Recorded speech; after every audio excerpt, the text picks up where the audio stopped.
Previous year paper solving की class है और आज की क्लास में हम 2011 में जो रीट का एग्ज़ाम हुआ था, ये लेवल 2 का एग्ज़ाम है। इसका जो फर्स्ट क्वेश्चन होता है सीडीपी का, जिसके 30 क्वेश्चंस आते हैं, उसको इस वीडियो में हम सॉल्व करने वाले हैं। मीन्स बाल विकास एवं शिक्षा शास्त्र के 30 क्वेश्चंस को हम इस वीडियो में सॉल्व करेंगे। तो चलिए अपने क्वेश्चंस को सॉल्व करना स्टार्ट करते हैं। पहला क्वेश्चन है, निम्नलिखित में से कौन सा कथन विकास के बारे में सत्य नहीं है? विकास अंतःक्रियाओं का फल है। विकास एक व्यवस्थित श्रृंखला का अनुगामी है।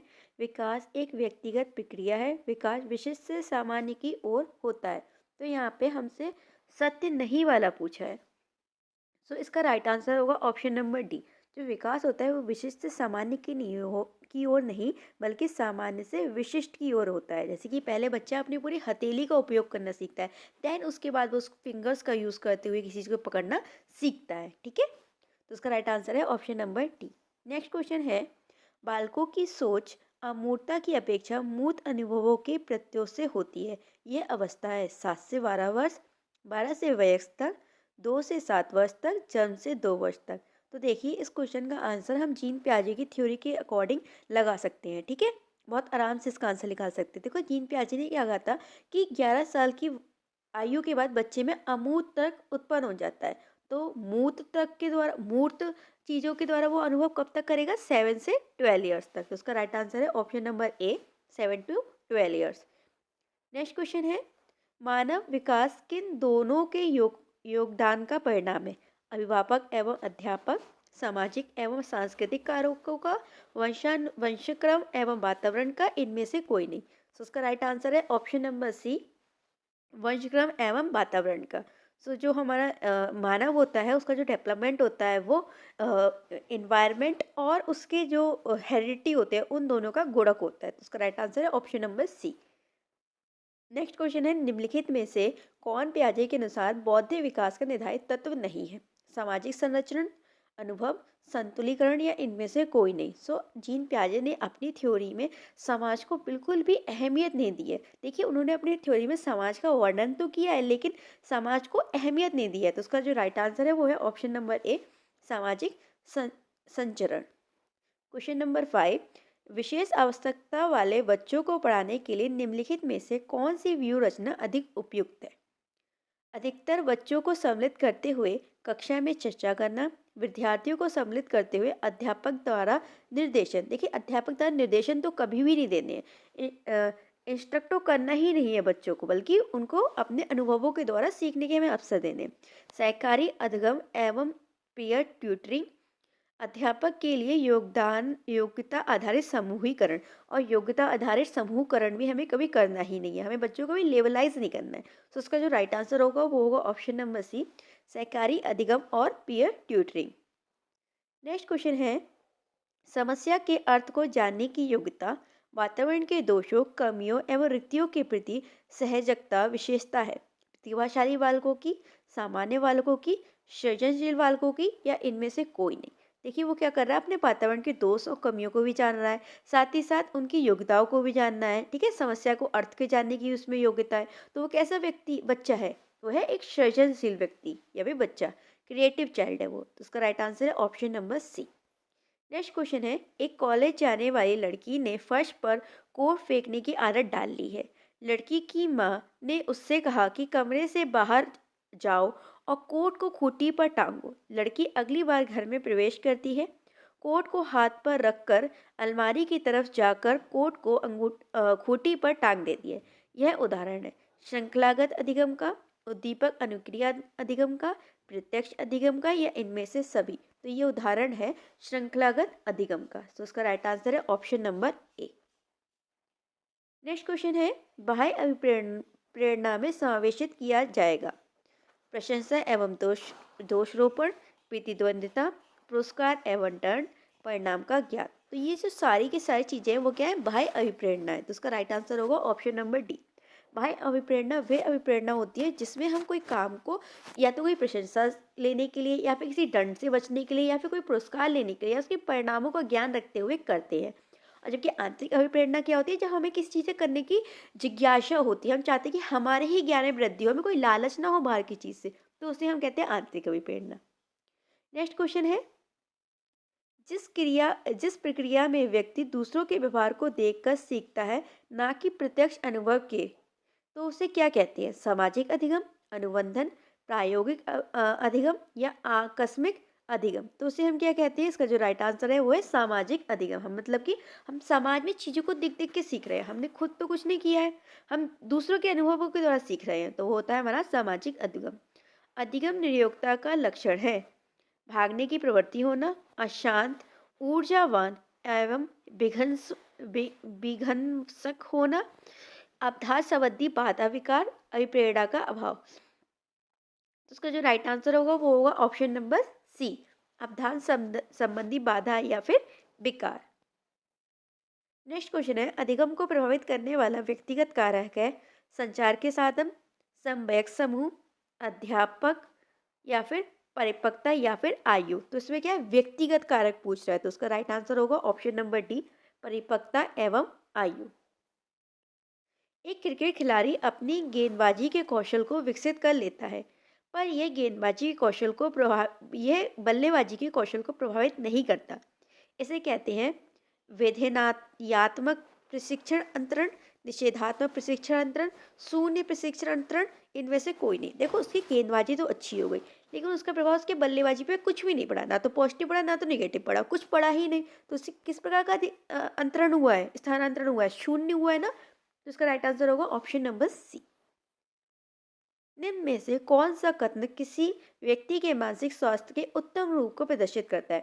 पूर्ण अभिव्यक्ति, संगठित संगतिकरण और सामान्य लक्षण की ओर निर्देशन, मानसिक विकारों का ना होना, व्यक्तित्व के विकारों से मुक्ति, इनमें से सभी। तो यहाँ पे जो राइट आंसर है वो है ऑप्शन नंबर ए, पूर्ण अभिव्यक्ति, संगतिकरण और सामान्य लक्षण की ओर निर्देशन उसके मानसिक स्वास्थ्य को सबसे अच्छी तरीके से व्यक्त करता है। नेक्स्ट क्वेश्चन है, फ्रायड, प्याजे एवं अन्य मनोवैज्ञानिक ने व्यक्तित्व विकास की विभिन्न अवस्थाओं के संदर्भ में व्याख्या की है। तो इन सभी ने व्यक्तित्व के विकास के सिद्धांत दिए, परंतु प्याजे ने क्या स्पेसिफाई किया है जो और मनोवैज्ञानिकों ने नहीं किया है? वो क्या किया है? कहा है कि विकास की अवस्थाएं वातावरण से निर्धारित होती हैं। कहा है कि शैशवावस्था में अनुभवों की अधिक प्रभावित करते हैं, बाकी अवस्थाओं के सीमित प्रभाव होते हैं। विभिन्न अवस्थाओं को समझने के लिए संज्ञानात्मक बदलाव के बारे में कहा, इनमें से कोई नहीं। तो उन्होंने क्या किया है?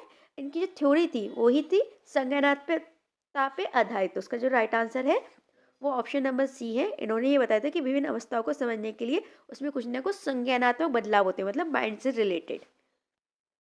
नेक्स्ट क्वेश्चन है, गिलफोर्ड ने अभिसारी चिंतन पद का प्रयोग किसके समान अर्थ में किया है? देखिए, गिलफोर्ड में अभिसारी, ठीक है, किसका किया है? बुद्धि का, सृजनात्मकता का, बुद्धि एवं सृजनात्मकता का, या इनमें से कोई नहीं। सो उसका जो राइट आंसर है वो है ऑप्शन नंबर बी, सृजनात्मकता। अब आप अभिसारी से ये मत सोचिएगा कि अभिसारी से तो बुद्धि आना चाहिए था आंसर, अपसारी से सृजनात्मकता आना चाहिए था। यहाँ पे गिलफोर्ड के अनुसार पूछा कि गिलफोर्ड ने किस रूप में किया था इसका उपयोग, तो उन्होंने सृजनात्मकता के रूप में इसका प्रयोग किया था, या इसके अर्थ में इसका प्रयोग किया था। जो मैं आपको आंसर बता रही हूँ वो ऑफिशियल आंसर की के थ्रू बता रही हूँ। नेक्स्ट क्वेश्चन है, निम्न में से कौन सा कथन रुचि के बारे में सत्य नहीं है? रुचियाँ जन्मजात और अर्जित दोनों होती हैं। रुचियाँ समय के अनुसार बदलती रहती हैं। रुचियाँ योगात्मक एवं अभिव्यक्तियों के से संबंधित नहीं होती। रुचियाँ व्यवहार में आकर्षण एवं विकर्षण को प्रतिबंधित नहीं करती। तो इसका जो राइट आंसर है वो है ऑप्शन नंबर सी। जो हमारी रुचियाँ होती हैं वो योग्यता एवं अभिक्षमता से संबंधित नहीं होती, बल्कि क्या होती है? ये संबंधित होती है। हमसे असत्य वाला पूछा था, ठीक है। नेक्स्ट क्वेश्चन है, अभिवृत्ति है एक भावात्मक प्रवृत्ति जो अनुभव के द्वारा संगठित होकर किसी मनोवैज्ञानिक वस्तु के प्रति पसंदगी या नापसंदगी के रूप में प्रतिक्रिया करती है।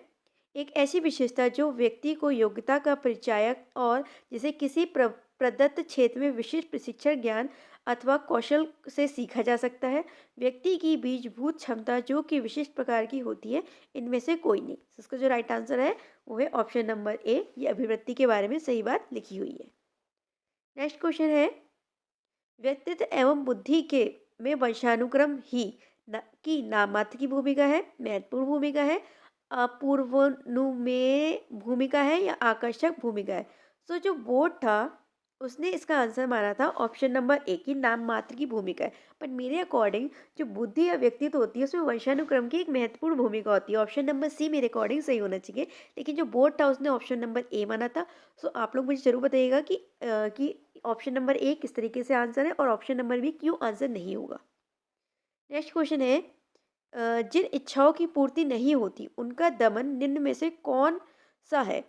इड, ईगो, सुपर ईगो या इड या ईगो? जिन इच्छाओं की हम पूर्ति नहीं कर पाते उन इच्छाओं को हम दबा के कहाँ भेज देते हैं? इड में भेज देते हैं। तो उसका राइट आंसर है option number A. Question number 20, रक्षा तंत्र बहुत सहायता करता है हिंसा से निपटने में, दबाव से निपटने में, थकान से निपटने में, अजनबियों से निपटने में। तो जो रक्षा तंत्र की जो हमारी युक्तियाँ होती हैं, जो हमारी डिफेंस मैकेनिज्म है, ये हमें स्ट्रेस से निपटने में, द्वंद्व की स्थिति में निपटने में और कोई भी हमारे साथ कुसमायोजन होता है, ठीक है, उन स्थितियों से निपटने के लिए हम इनका उपयोग करते हैं। तो उसका जो राइट आंसर होगा वो होगा ऑप्शन नंबर बी, दबाव यानी कि स्ट्रेस से निपटने में। हमारा नेक्स्ट क्वेश्चन है, शारीरिक नियोक्ता वाले व्यक्ति के लिए निम्न में से कौन सी युक्ति रक्षा तंत्र में सबसे संतोषजनक होगी? तदानीमीकरण, विवेकीकरण, अतिकल्पना या फिर इनमें से कोई नहीं। देखिए, जो व्यक्ति या जो भी बच्चा है वो शारीरिक रूप से निरोग्य है, वो उस काम को करने के सक्षम नहीं है, तो वो क्या कर पाएगा? केवल कल्पना ही तो कर पाएगा, केवल वो उसको फैंटिक्यू ही तो कर पाएगा, सॉरी फैंटिक्यू नहीं, फैंटेसाइज ही तो कर पाएगा। तो इसका जो राइट आंसर होगा वो होगा ऑप्शन नंबर सी, अति कल्पना यानी कि फैंटेसी। ठीक है। बालक प्रसंग बोध परीक्षक T3 वर्ष से 10 ईयर्स की आयु के बालक के लिए बनाया गया। इस परीक्षण कांड में प्रतिस्थापन किए गए। तो जो इसे हम कैट भी बोल सकते हैं, चिल्ड्रन एप परसेप्शन टेस्ट। ये जो किसने बनवाया था? ये हमारा उन्होंने बनवाया था टैट ने इसका निर्माण किया था। तो इन चित्रों पे क्या था? सजीव वस्तुओं के स्थान पर निर्जीव की वस्तुओं का, लोगों के स्थान पर जानवरों को, पुरुषों के स्थान पर महिलाओं को, वयस्क के स्थान पर बालकों को। तो इसमें जो कार्ड बनाए गए थे उन कार्ड को बच्चों को दिखाते थे, फिर उससे कहा जाता था कि तुम्हें इसमें क्या दिख रहा है, इससे कोई स्टोरी बनाओ। इस तरीके से ये कार्ड थे, तो उनमें लोगों के स्थान पर जानवरों के चित्र बनाए गए थे। तो उसका राइट आंसर है option number B. Next question है, सृजनशीलता के पोषण के लिए एक अध्यापक को निम्न में से किस विधि की सहायता लेनी चाहिए? ब्रेन स्टोर्मिंग यानी कि विचारवेश, व्याख्या विधि, दृश्य श्रव्य विधि या इनमें से सभी? अगर हमें सृजनशीलता का पोषण करना है तो हम क्या करवाएंगे? बच्चों से ब्रेन स्टोर्मिंग करवाएंगे। Option number A is the right answer. Next question है, निम्नलिखित में से कौन सा कथन सही नहीं है? यहाँ पे हमसे नहीं वाला पूछा है। आवश्यकता वंचना की शारीरिक अवस्था नहीं है। अंतर्नोद आवश्यकता का मनोवैज्ञानिक परिणाम है। आवश्यकता एवं अंतर्नोद समान नहीं है बल्कि समांतर है। मूल प्रवृत्तियां आंतरिक जैविक बल है। तो उसका जो राइट आंसर होगा वो होगा ऑप्शन नंबर ए। जो आवश्यकता है, आवश्यकता वंचना की शारीरिक अवस्था नहीं है बल्कि ये क्या है? शारीरिक अवस्था होती है।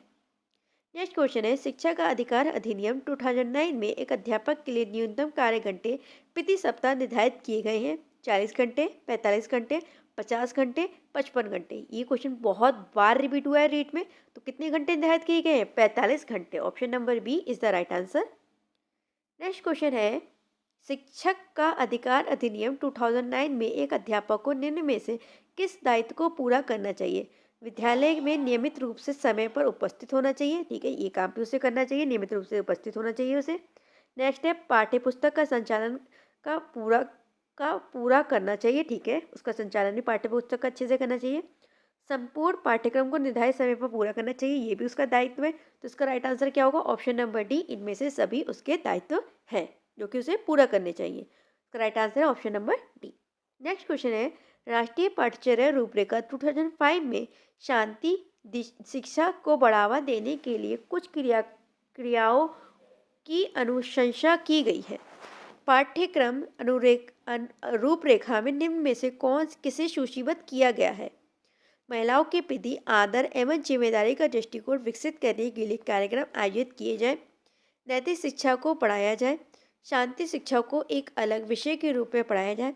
शांति शिक्षा को पाठ्यक्रम में सम्मिलित किया जाए। तो उसका जो राइट आंसर है वो है ऑप्शन नंबर ए, महिलाओं के प्रति आदर एवं जिम्मेदार का दृष्टिकोण विकसित करने के लिए कार्यक्रम आयोजित किए जाएं।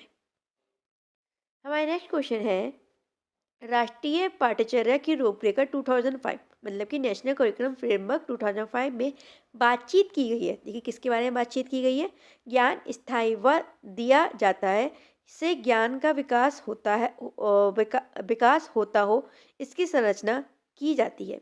शैक्षिक केंद्र में शैक्षिक केंद्र से विषय केंद्रित होने पर नहीं, किसी भी विषय को तो हमने कभी भी प्राथमिकता नहीं दी है। विद्यार्थी केंद्र से अध्यापक केंद्र की ओर नहीं, जबकि हमारा जो करिकुलम है वो क्या कहता है, अध्यापक केंद्र से विद्यार्थी केंद्र की ओर।